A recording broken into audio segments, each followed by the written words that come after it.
Hello दोस्तों, atrial fibrillation heart के current की प्रॉब्लम्स यानी रिदम की प्रॉब्लम्स में सबसे ज्यादा कॉमन और शायद सबसे ज्यादा डेंजरस प्रॉब्लम है।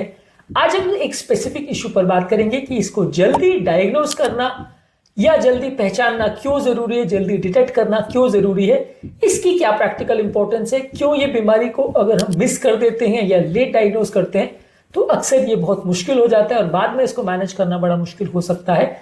आज इस स्पेसिफिक एस्पेक्ट पर हम बात करेंगे। आज का टॉपिक है diagnosis and detection of atrial fibrillation, why is it important. Topic पर जाने से पहले जो लोग हमारे चैनल पर नए हैं उन्हें रिक्वेस्ट करूंगा कि चैनल को सब्सक्राइब करें, वीडियोस को लाइक करें, शेयर करें, फॉलो करें, कमेंट करें, पूरा देखें। टॉपिक इंपॉर्टेंट है, एंड तक देखिएगा। चलिए शुरू करते हैं पॉइंट वीडियो।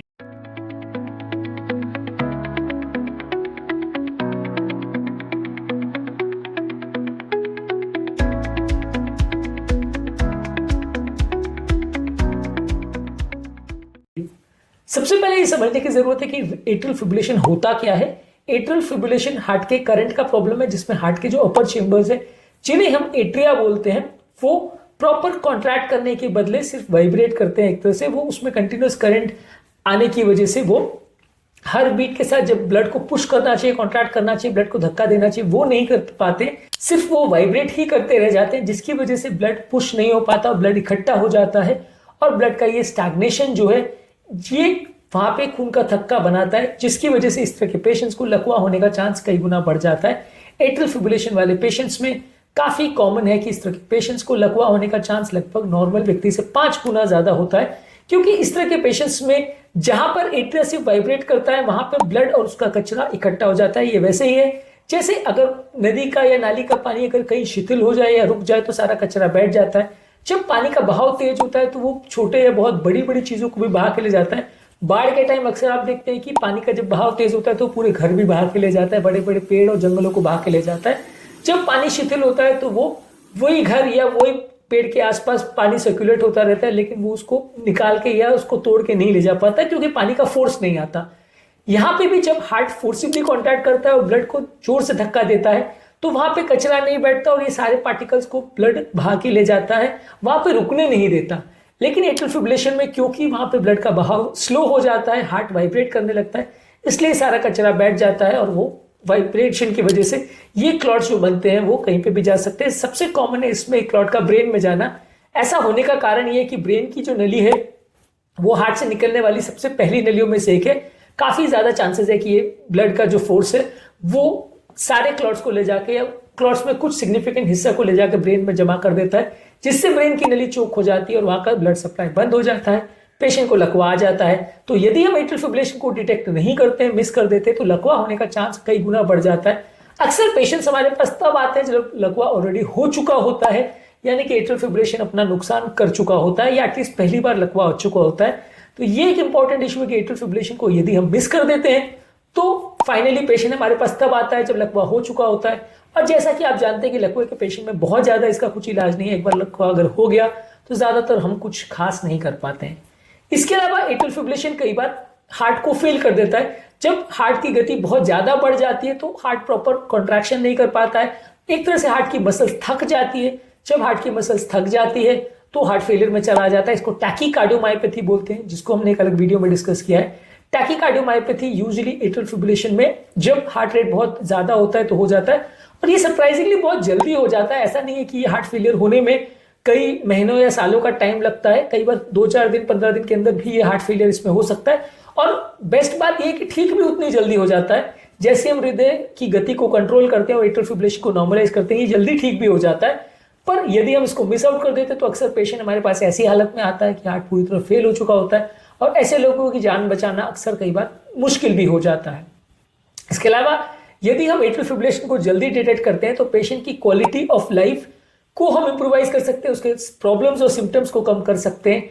एट्रियल फिब्रिलेशन वाले पेशेंट में अक्सर कई लक्षण जैसे धड़कन बढ़ना, कमजोरी होना, चक्कर आना, सांस फूलना, ये सारे लक्षण होते हैं। अगर हम इसको जल्दी डिटेक्ट और ट्रीटमेंट कर देते हैं तो ओवरऑल ये सारी चीजों को हम कम कर सकते हैं।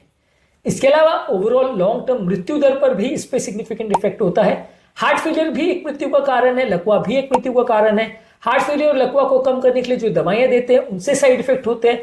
खासकर जो लकवा कम करने की दवाइयां होती है वो ब्लीडिंग कर सकती है एज ए साइड इफेक्ट, तो ये भी एक इंपॉर्टेंट इशू होता है जिसकी वजह से एक लोगों का मृत्यु दर बढ़ जाता है। जब ये हार्ट फेलियर होता है या लकवा होता है तो मृत्यु बढ़ती है और दवाइयों के साइड इफेक्ट से भी मृत्यु दर बढ़ता है। तो यदि हम एट्रियल फिब्रिलेशन को पहले डिटेक्ट कर पाए और रिवर्स कर सके तो ये मृत्यु दर को हम कम कर सकते हैं। एक चीज समझने की जरूरत है कि ये एट्रियल फिब्रिलेशन में जो सर्किट्स है वो धीरे धीरे करके हार्ट के सर्किट्स परमानेंटली खराब हो जाते हैं, हार्ट के जो करंट के वायर्स है परमानेंटली खराब हो जाते हैं। इसलिए यदि हम एट्रियल फिब्रिलेशन को जल्दी डिटेक्ट करते हैं तो इसको रिवर्स करना आसान है। यदि एट्रियल फिब्रिलेशन लेट का हो जाता है, बहुत टाइम हो जाता है उसको चालू हुए और हम उसको कन्वर्ट नहीं कर पाते हैं, तो हमारा ट्रीटमेंट लेट हो जाता है, तो अक्सर ये सर्किट्स परमानेंटली डैमेज हो चुके होते हैं। बाद में हम इसको रिवर्स या पूरी तरह नॉर्मलाइज नहीं कर सकते, इसको परमानेंट एट्रियल फिब्रिलेशन बोलते हैं। इस पर भी हमने वीडियो किया है। ट्रांजिएंट एट्रियल फिब्रिलेशन तब बोलते हैं जब ये थोड़े टाइम के लिए होता है, परमानेंट जब बोलते हैं जब ये सर्किट्स पूरी तरह खराब हो चुके होते हैं और कोशिश करने के बावजूद भी हम एट्रियल फिब्रिलेशन को नॉर्मलाइज नहीं कर पाते हैं। तो यदि हम एट्रियल फिब्रिलेशन को डिटेक्ट नहीं कर पाते हैं तो सर्किट्स के हार्ट के डैमेज होने का चांस परमानेंट होता है, जो पूरी तरह से रिवर्सिबल नहीं होता। इसके अलावा एट्रियल फिब्रिलेशन कई और बीमारियां जैसे blood pressure, sleep apnoea, hyperthyroidism और हार्ट की वैल्व की प्रॉब्लम का मार्कर होता है। हार्ट अटैक का भी कई बार ये मार्कर होता है। जब कभी हम एट्रियल फिब्रिलेशन को रिकॉग्नाइज करते हैं, उसके कारणों पर हम शोध करते हैं, तो ये प्रॉब्लम्स को हम आइडेंटिफाई कर सकते हैं और उनका भी ट्रीटमेंट चालू कर सकते हैं। एट्रियल फिब्रिलेशन अक्सर ये बीमारियों की वजह से आता है। जब एट्रियल फिब्रिलेशन की हम ट्रीटमेंट करते हैं या उसकी जांच करते हैं तो ये बीमारियां पकड़ में आती है, इनका भी साथ में ट्रीटमेंट करते हैं तो मृत्यु दर में और फायदा होता है। ये एक और एक्स्ट्रा एडवांटेज है इस बीमारी को जल्दी आइडेंटिफाई करने का या जल्दी डायग्नोज करने का। एट्रियल फिब्रिलेशन के साथ एक चीज बहुत इंपॉर्टेंट है कि बहुत सारे एट्रियल फिब्रिलेशन के पेशेंट को कोई लक्षण, कोई सिम्टम्स बिल्कुल ना हो, ऐसा हो सकता है। और ऐसे पेशेंट का जब हम इवैल्यूएशन करते हैं या ईसीजी करते हैं तब पहली बार कई बार पकड़ में आता है ईसीजी को में कि ऐसे व्यक्ति को एट्रियल फिब्रिलेशन है। तो पेशेंट को बिल्कुल पता ना चले और पेशेंट सीधा लकवा, हार्ट फेलियर या डेंजरस कॉम्प्लिकेशन के साथ आए, इसके चांसेस बहुत ज्यादा हैं। ये जो मैंने बोला कि धड़कन बढ़ती है, सांस फूलती है, घबराहट, बेचैनी होती है, ये हर पेशेंट में ना मिले ऐसा हो सकता है। बहुत सारे patients, almost 40 to 50% patient atrial fibrillation के ऐसे हमारे पास आ सकते हैं जिनको कोई भी लक्षण ना हो, जिनको जब हम जांच करते हैं तो भी पता चलता है कि एट्रियल फिब्रिलेशन है। पेशेंट सामने से बोलते हुए या बताते हुए नहीं आता या उसकी कोई स्पेसिफिक ऐसी हिस्ट्री नहीं होती जिसके बेसिस पे हम कह सकते हैं कि हाँ इसको एट्रियल फिब्रिलेशन है। जिस प्रकार लकवे के क्लियर कट साइन होते हैं कि पेशेंट का हाथ पांव चलना बंद हो जाए, बोलने में गड़बड़ हो जाए, चेहरा तिरछा हो जाए, हार्ट अटैक के साइंस होते हैं कि छाती में दर्द हो रहा है, घबराहट, बेचैनी हो रही है, उसके कॉन्ट्रास्ट में एट्रियल फिब्रिलेशन के कोई क्लियर कट लक्षण नहीं होते। धड़कन बढ़ना काफी केस में देखने को मिलता है, लेकिन हर व्यक्ति को पता चले और धड़कन बढ़ने का एहसास हो यानी पैल्पिटेशंस हो, ऐसा जरूरी नहीं है। बाकी ज्यादातर पेशेंट तब हमारे पास आते हैं जब लकवा या हार्ट फेलियर होता है और उससे रिलेटेड लक्षण पेशेंट को होते हैं। डायरेक्ट एट्रियल फिब्रिलेशन अपने आप में कुछ क्लियर साइन सिम्टम प्रोड्यूस करे ऐसा जरूरी नहीं है। इसके अलावा एट्रियल फिब्रिलेशन को इसलिए भी डायग्नोज करना जरूरी है क्योंकि कई बार हम उससे रिलेटेड इश्यूज को एंजाइटी या बिनाइन अरिथमिया सोच के इग्नोर कर देते हैं और कई बार उसकी वजह से पेशेंट का ट्रीटमेंट डिले हो जाता है। हमें ऐसा लगता है कि पेशेंट की जो धड़कन बढ़ रही है वो थायराइड की वजह से बढ़ रही है कि घबराहट की वजह से बढ़ रही है और हम उसका ट्रीटमेंट करते रह जाते हैं और एट्रियल फिब्रिलेशन को इग्नोर करते हैं। ये समझना जरूरी है कि थायराइड और एंजाइटी वाली बीमारी में भी धड़कन बढ़ती है, लेकिन वो उतना डेंजरस नहीं होती और वो हार्ट फेलियर या लकवा नहीं करती है, जबकि एट्रियल फिब्रिलेशन ये सारी चीजें कर सकता है। इसीलिए एट्रियल फिब्रिलेशन को इनसे फर्क करना, डायग्नोज करना और जल्दी ट्रीट करना और पेशेंट को लेबल करना कि इसको एट्रियल फिब्रिलेशन का प्रॉब्लम है, ना कि सिंपल एंजाइटी का, ये बहुत ज्यादा जरूरी है। यदि सही टाइम पर एट्रियल फिब्रिलेशन को हम डायग्नोज करते हैं या डिटेक्ट करते हैं तो एट्रियल फिब्रिलेशन के हिसाब से सारा खून पतला करने की दवाइयों के स्ट्रैटेजीज, सारे ट्रीटमेंट स्ट्रैटेजीज और गति को कंट्रोल करना, रिदम कंट्रोल करना, एंटीकोएगुलेशन कैसे मैनेज करना, ये सारी चीजों को मैनेज सही समय पर सही तरह से कर सकते हैं। यदि हम ये सब चीजों को इग्नोर करते हैं, ध्यान नहीं देते हैं, तो अक्सर ट्रीटमेंट लेट हो जाता है और पेशेंट को बाद में प्रॉब्लम्स आती है। इसके अलावा इसकी पब्लिक हेल्थ इंप्लीकेशंस भी हैं क्योंकि जैसे जैसे व्यक्ति की उम्र बढ़ते जाती है एट्रियल फिब्रिलेशन का चांस बढ़ते जाता है और एट्रियल फिब्रिलेशन कई लोगों में जल्दी मृत्यु का कारण बनता है।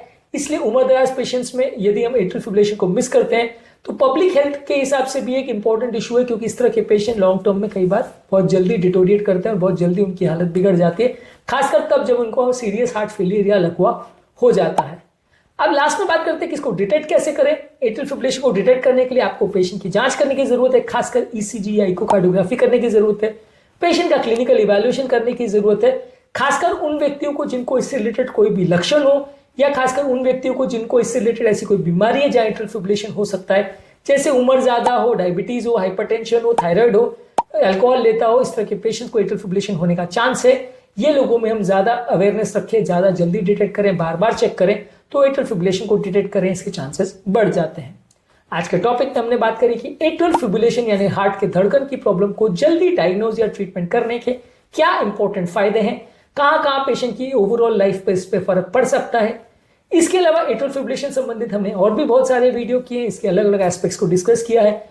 इन वीडियोस को और इस सीरीज को जरूर चेकआउट करें, आपको काफी कुछ जानने को मिलेगा और बीमारी को मैनेज करने में काफी मदद मिलेगी। उम्मीद करूंगा कि आज के टॉपिक में कुछ नई बातें जानने को मिली होगी। जो लोग हमारे चैनल पर नए हैं उन्हें रिक्वेस्ट करूंगा कि चैनल को सब्सक्राइब करें, वीडियोस को लाइक करें, शेयर करें, फॉलो करें, कमेंट करें पूरा।